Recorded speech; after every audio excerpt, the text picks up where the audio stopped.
अगर आप हमारे चैनल पे नए हो तो चैनल को सब्सक्राइब करना ना भूलें और बेल आइकन पे क्लिक करें जिससे कि आप हमारी वीडियोस सबसे पहले देख सकेंगे। कबीर ने देखा कि उस लड़की का चेहरा पूरी तरह से जला हुआ है और आंखें तो चेहरे से बाहर ही निकल गई। इतना डरावना दृश्य देख कबीर की दर्द से चीख निकल गई और वो डर के मारे बेहोश हो गया। कुछ क्षण के बाद ही कबीर को होश आ जाता है तो सामने समीर बैठा हुआ था जो उसे होश में लाने की कोशिश कर रहा था। कबीर हड़बड़ा के उठता है और इधर उधर देखने लगता है। वो उस लड़की को ढूंढ रहा था लेकिन वो नहीं दिखी। समीर ने अपने भाई को इतना परेशान देखकर कहा, भाई क्या हुआ? आप इतना परेशान और डरे हुए क्यों हो? मुझे आने में थोड़ी देर हो गई। आप मुझे यहाँ रास्ते में बेहोश मिले। मैं तो घबरा ही गया था। बताइए ना क्या हुआ आपको? समीर क्या बताओ? जब से बस में बैठा था तभी से अजीब अजीब लग रहा था जैसे कोई मेरे साथ हो। और अभी थोड़ी देर पहले वो लड़की जो सोनपुर की थी मेरे साथ पैदल चल रही थी। वो देखते ही देखते अजीब शक्ल की हो गई। उसका चेहरा बुरी तरह से जला हुआ था। उसे देखकर मैं इतना डर गया कि अपनी सुध खो बैठा। कबीर ने घबराते हुए कहा। समीर ये सुनकर चौंक उठा लेकिन कबीर को समझाया कि कोई नहीं, अब सब ठीक है, चलिए घर चलते हैं। घर में सभी आपका इंतजार कर रहे हैं। कहते हुए समीर ने कबीर का सामान कार में रखा और वो दोनों हवेली के तरफ रवाना हो गए। रास्ते में कबीर ने अपने आप को सामान्य करने के लिए समीर से सभी का हालचाल पूछा। फिर नैना के बारे में पूछते हुए कहा, और तुम्हारी भाभी कैसी है? बहुत याद करती होगी ना? जब से मैं गया हूँ तब से कोई बात भी नहीं हुई। पता नहीं कितनी शर्माती है। खैर अब तो मैं आ ही गया हूँ, अब जी भर कर बात करूँगा उससे। समीर कबीर की बात सुनकर थोड़ा परेशान होकर कहता है, हाँ पहले आप हवेली तो पहुँचे। थोड़ी ही देर में दोनों हवेली पहुँच जाते हैं। सभी लोग दोनों का ही इंतजार कर रहे थे। कबीर ठाकुर साहब और रुक्मणी देवी दोनों के पैर छूता है और दोनों बड़े प्यार से उसे गले लगाते हैं। सिमर भी हाथ जोड़कर कबीर का अभिनंदन करती है। हवेली के सभी नौकर चाकर भी कबीर से मिलते हैं। सभी से मिलने के बाद कबीर अंदर चला जाता है। उसकी आंखें तो नैना को ढूंढ रही थी लेकिन वो कहीं नहीं दिखाई दी। शायद कमरे में होगी नैना। अभी कबीर सोच ही रहा था कि रुक्मणी देवी ने पीछे से कबीर को पुकारती है, बेटा कबीर, मैं जानती हूँ कि तुम नैना को ढूंढ रहे हो।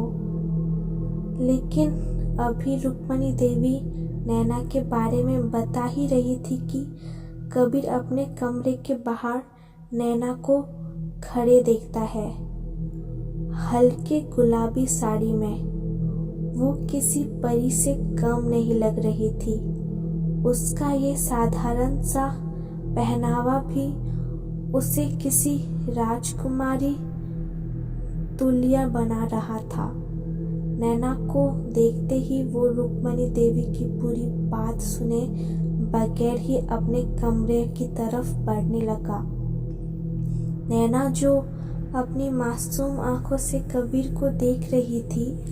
अब वो कमरे के अंदर आ चुकी थी। कबीर भी कमरे के अंदर पहुंचकर दरवाजे को अंदर से बंद कर लेता है। अब बस कबीर और नैना कमरे में थे। कबीर धीरे धीरे नैना की तरफ बढ़ता है। बिना कुछ बोले, बिना कुछ कहे वो नैना के करीब आता है। नैना शर्माते हुए नीचे देखने लगती है। कबीर अपना एक हाथ नैना के कंधे में रखता है और दूसरे हाथ से उसका मुंह उठाकर अपनी ओर करता है, लेकिन नैना अब भी नजरें नीचे कर हुई थी। तो क्या अब देखोगे भी नहीं अपने कबीर को? मैं जानता हूँ कि जितना बेचैन मैं हूँ तुमसे मिलने के लिए, तुम भी उतनी ही बेचैन हो। फिर ये नजरें नीचे क्यों? देखो नैना, मैं तुम्हारी एक झलक के लिए तरस गया हूँ, कबीर ने बड़े प्यार से कहा। ये सुन नैना अपनी नजरें जैसे ही ऊपर करती है, वैसे ही आंसुओं की धार से उसके गाल भीग गए और वो जोर से कबीर के सीने से लगकर रोने लगी। अरे पगली, अब क्यों रो रही हो? अब तो मैं आ गया ना। 2 साल का वनवास खत्म हो गया। अब तो हमारे प्यार भरे दिन वापस आ गए हैं। मैं कहीं नहीं जाऊंगा तुम्हें छोड़कर। अब साथ ही रहना है हमेशा। कहते हुए कबीर ने नैना को जोर से अपने सीने से कस लिया। तभी दरवाजे पे किसी ने आवाज दी। कबीर ने दरवाजा खोला तो हरि प्रसाद खाने के लिए बुलाने आया था। कबीर ने नैना से साथ चलने को कहा, लेकिन नैना ने कहा कि उसका व्रत है, वो नहीं खाएंगी। कबीर थोड़ी देर में आने का वादा करके खाने चला गया। नैना उसे जाते हुए देख रही थी। सभी खाने की मजे में बैठे थे। ठाकुर साहब कबीर से उसकी पढ़ाई की बातें कर रहे थे। सभी लोग खाना खाने लगे और बीच बीच में सामान्य से बात करने लगे। जब सब लोग खाना खा चुके तो कबीर ने रुक्मणी देवी से पूछा, माँ आज तो नैना का व्रत है, उसने कुछ फल खाया है कि नहीं? ये सुनकर रुक्मणी देवी चौंक जाती है। बाकी लोगों के साथ माथे में भी चिंता की रेखाएं उभरने लगी। बेटा ये क्या कह रहे हो तुम? नैना तो रुक्मणी देवी कहते कहते चुप हो गई। ये देखकर कबीर ने कहा, हाँ माँ, नैना ने मुझे अभी अभी बताया कि उसका व्रत है, इसलिए तो खाने के लिए नहीं आई। मुझे लगा आपको तो पता होगा ना उसके व्रत के बारे में।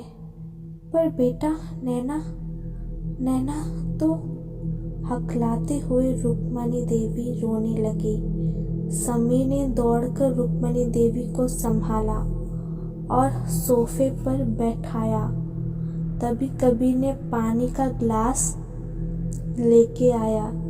रुक्मणी देवी को पानी पिलाते हुए कबीर ने कहा, माँ क्या हुआ आपको? आप इतना घबरा क्यों रही हो? मैंने कुछ गलत बोल दिया क्या?